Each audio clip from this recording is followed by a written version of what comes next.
Hello， 大家好，欢迎收看最新一期节目，我是小渊。之前我们讲了很多连环杀手的案件，他们的残忍可谓是一个比一个厉害。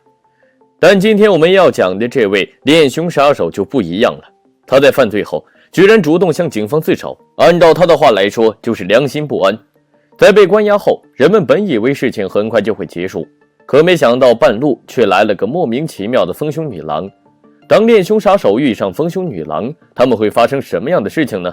今天我们就来扒一扒。故事内容十分精彩，撰文不易，希望大家看完后能够长按点赞键支持一下。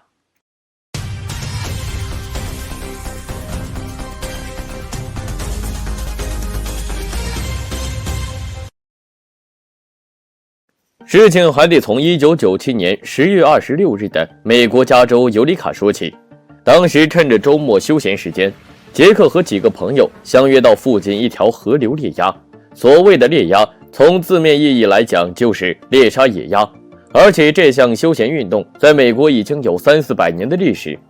正当杰克轻轻划着小舟观察着野鸭的行踪时，他的船头咯噔被什么东西撞了一下，只见船头前方有个长方体形状的东西漂浮在水面。杰克心里一惊，我去，不会是鳄鱼吧？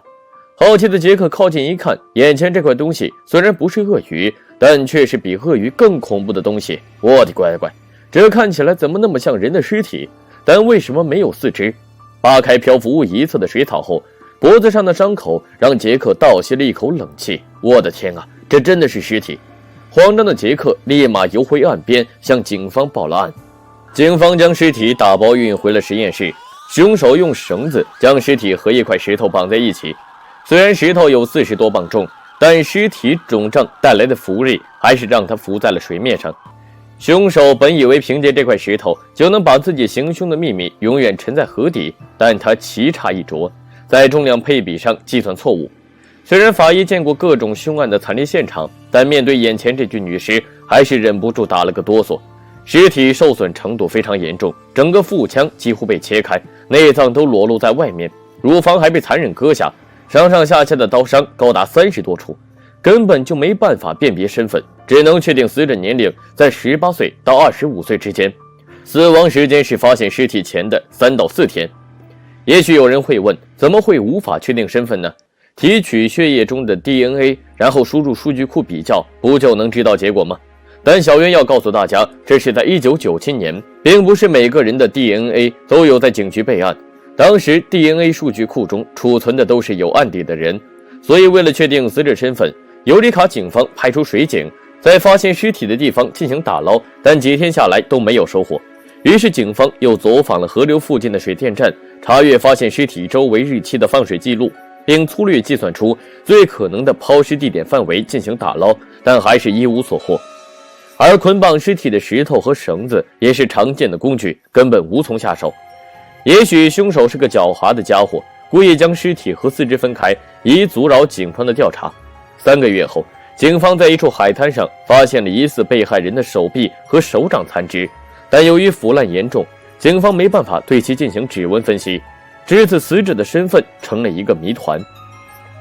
5个月后的1998年6月，加州巴顿威洛镇的警局接到报警，有人在当地一条沟渠上发现了一具女尸。虽然这具女尸四肢还在，但身上也是伤痕累累，生前还遭到性侵，死于喉骨断裂。死者名为蒂娜·吉布斯，失踪前几个月在拉斯维加斯做妓女。3个月后的9月25日，加州5号州际公路又发现了一具赤裸女尸，死者名为兰尼特·怀特。她的家人透露，兰尼特失踪前5天还在商店为孩子购买牛奶，但此后便再也没有见到她。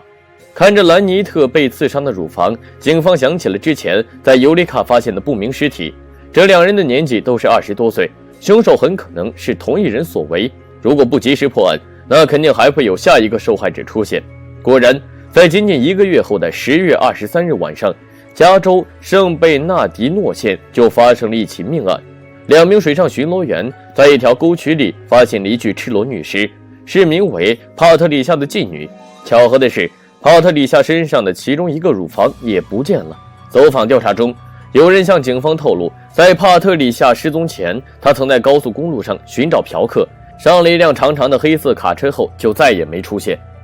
从1997年10月案发开始到1998年10月，4个受害人中，其中1人无法确定身份，1个为普通妇女，剩余2人为妓女。根据凶手作案手法，侧写师认为这个凶手存在严重的恋物癖，年幼时父母可能就离异，他本人则很可能未婚或者离异，案发时独自生活。顺着这些特征线索， FBI 翻阅了局里有前科的犯人，可最有嫌疑的几个家伙都有不在场证明。就在 FBI 苦苦调查时，11月3日，2个男子走进圣贝纳迪诺警局，其中1人叫做韦恩·亚当·福特。正当值班警员呆呆地看着2人，准备询问对方需要什么帮助时，福特从自己夹克口袋里掏出了个塑料包裹，将其放在桌上，当着值班警员的面打开，里面居然是个女人的乳房，然后一脸平静地说道：“我是福特，一个连环杀手。”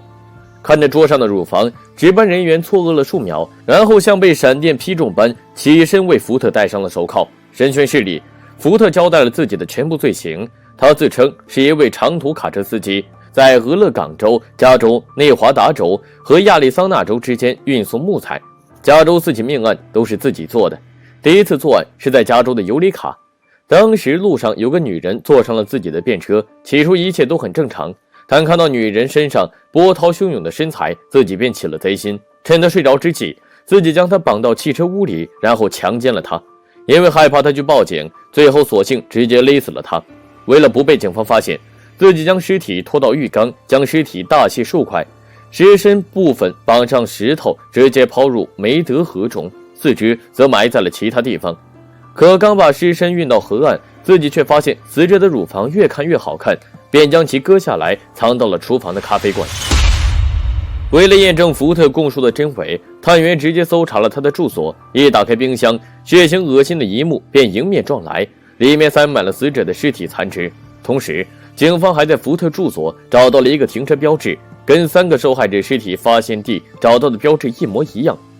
在福特交代的地点中，探员也的确找到了第1个女死者其他身体部位，但唯独头颅一直没找到。对于福特的主动自首，探员很是吃惊。一个作案手段如此残忍的连环杀手，是真的良心发现，还是别有企图？陪同福特一起报案的男子引起了警方怀疑，2人看起来颇有几分相像。为了打消警方的疑虑，福特表示自己之所以会投案自首，完全是因为自己的哥哥，也就是旁边这个男人。福特表示，在犯下4起命案后，他的内心依旧十分空虚，看着街道上亲密的情侣，自己更是五味陈杂。自首前一天的11月2日，酩酊大醉的自己打了个电话给哥哥，激动地说出自己杀了4个女人。哥哥起初以为自己在耍酒疯，可半夜赶到自己住所，打开冰箱后，才相信自己没有撒谎。靠在冰箱旁，哥哥半天不语，默默从口袋里拿出火机，点了根烟，吐了一口长长的烟雾后说道：“你得去自首。”听完福特的解释后，警方开始觉得福特就是连环杀手犯罪史上的一个意外。作案后居然主动自首，多少还算有点良心，就是良心发现的时间太晚了。但随着调查的深入，警方发现自己还是太天真了。福特表现出来的良心发现，仅仅过了几天，被关押进监狱后，整个人性情大变，不断叫喊警方严刑逼供，还一直要求寻求律师援助。11月6日，警方以1级蓄意谋杀罪起诉了福特。原以为主动自首的福特会乖乖认罪，但隔天就提出要请辩护律师为自己辩护，但可惜根本没有律师愿意为他辩护，法院不得不另外指派了一名律师给他。按理说，对于这样一位恐怖的连环杀手，很多女人看到福特都会绕着走，可偏偏有个女人就完全不一样，她甚至还把这位恋凶杀手当作自己偶像，在福特被关押期间还多次主动探监，与他一起高谈阔论。这个女人名为维多利亚·瑞德斯德，还是英国著名的电影明星，曾出演过《勇闯夺命岛》和《王牌任务》等知名电影。而最狗血的是，她还是丰胸药的代言人。在福特被关押期间，这位热情的丰胸女郎3天2头就往监狱中跑。媒体追问维多利亚，和一个连环杀手待在一起不害怕吗？维多利亚表示，福特其实是个很亲切、很有良心的人。他之所以会犯下如此罪行，是因为童年悲惨的经历和成年时失败的婚姻造成的。同时，维多利亚还表示自己和福特非常有默契。福特甚至会主动为自己唱歌，虽然唱的实在不怎么样，但不管维多利亚如何为福特辩护，杀人犯就是杀人犯。在法院门口，其中一位受害者的家属更是当面问维多利亚，假如这个凶手割的是你的乳房，你会怎么想？对于这个问题，维多利亚并没有正面回答，只是默默走进法院。在被关押8年后的2006年4月，陪审团裁定福特4项谋杀罪名成立，将会受到死刑的惩罚。一个丰胸女郎居然会爱慕一个恋凶杀手，甚至还想出钱为其拍摄纪录片，这实在是荒诞不已。为了炒作，居然主动拿杀害4条人命的连环杀手开涮，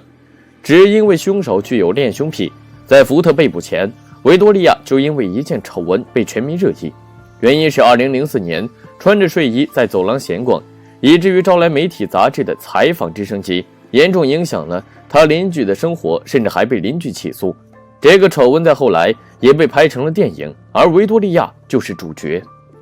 回到福特身上，很多人都忍不住会发问，为什么他会变成连环杀手呢？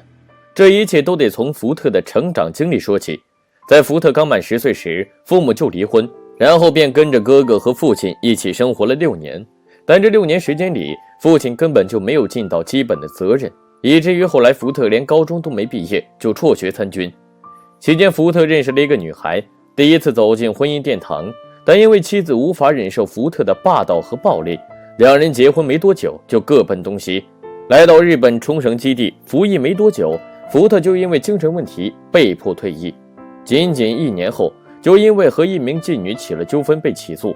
到了1986年，福特又再次结婚，可本性难移的福特又断送了这段婚姻。直到1994年，福特和酒吧一个女歌手相恋结婚，可婚后妻子发现福特有着极端控制欲和攻击性，所以仅仅1年后两人就离婚。尽管当时妻子有了身孕，离婚后法院剥夺了福特的探视权，一连串的打击让福特的暴躁症和抑郁症越发严重。在酒精的作用下，他走上了连环杀手的道路。我是小渊，我们下期再见。